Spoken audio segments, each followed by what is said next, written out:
कहानी का नाम जिसे कोई ना रोक सका।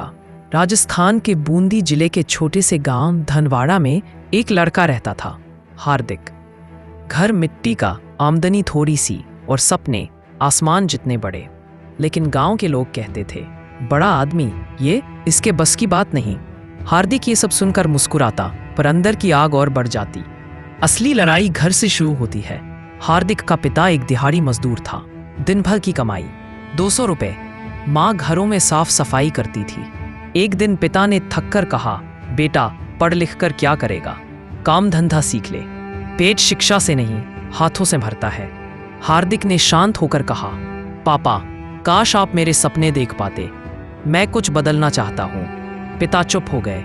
गरीबी रोक नहीं रही थी, सोच रोक रही थी। एक पुरानी किताब ने भविष्य बदल दिया। हार्दिक को एक दिन स्कूल की लाइब्रेरी में एक पुरानी किताब मिली, सोच बदलो, जीवन बदलेगा। उस दिन से बस यही उसका मंत्र बन गया। वो हर सुबह 4 बजे उठकर पढ़ता, दोपहर में खेतों में काम करता, शाम को दूसरों के बच्चों को पढ़ाकर 20-30 रुपए कमा लेता।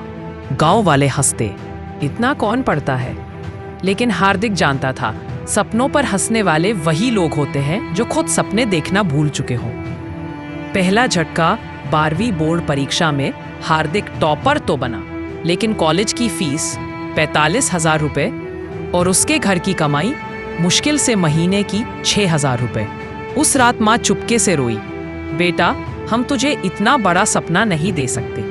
हार्दिक ने माँ के हाथ चूमते हुए कहा, माँ सपने बड़े हों या छोटे, उन्हें पूरा करने की हिम्मत दिल छोटी नहीं करती। वो शहर गया और वेटर की नौकरी कर ली। सुबह कॉलेज, रात में होटल, नींद 4 घंटे, लेकिन इरादे 100 घंटे के। दुनिया ने पहली बार उसकी कीमत देखी कॉलेज के आखिरी साल में।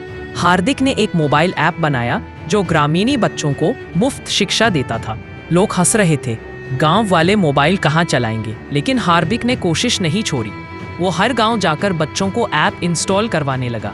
धीरे धीरे उसका ऐप वायरल हो गया। बस 1 साल में 20 लाख डाउनलोड। अब जमाना उसे सलाम करता है। आज हार्दिक 26 साल का है।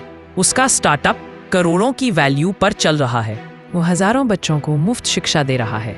और वही गांव वाले जो कभी कहते थे कुछ नहीं कर पाएगा, आज बच्चों से कहते हैं, बेटा हार्दिक जैसा बनना।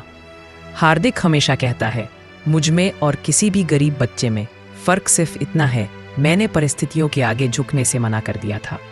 कहानी का संदेश, परिस्थितियां कभी किसी को नहीं रोकता है खुद पर भरोसा न करना। दूसरों की बात सुनकर अगर सपने टूट जाएं, तो वो सपना कभी तुम्हारा था ही नहीं। बदलने के लिए सही समय नहीं होता, बल्कि सही इरादा होता है।